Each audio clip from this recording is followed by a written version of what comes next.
ذرا سنیے غور سے یہ حدیث، عقلمند وہ ہے جو اپنے نفس کو قابو میں رکھے اور موت کے بعد کے لیے عمل کرے۔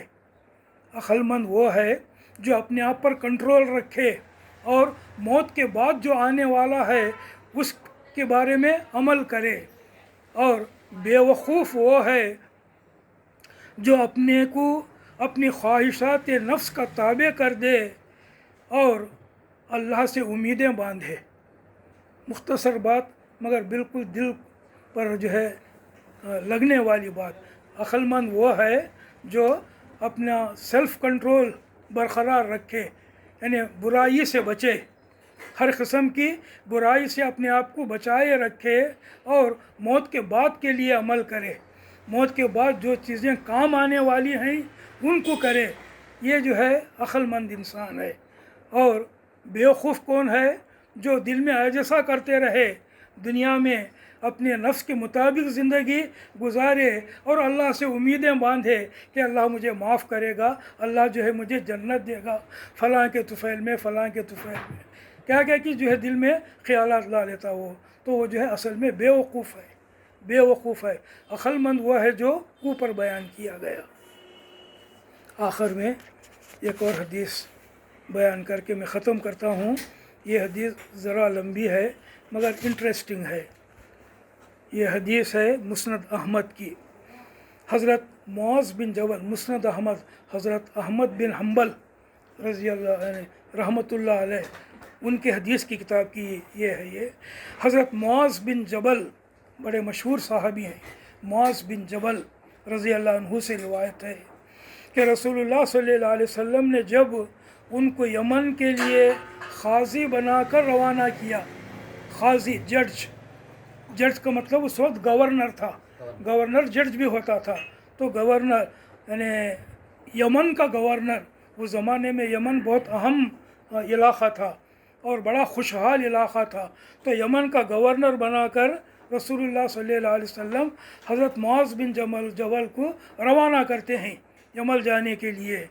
تو ان کو رخصت کرنے کے لیے حضور خود بھی ان کے ساتھ چلتے ہیں۔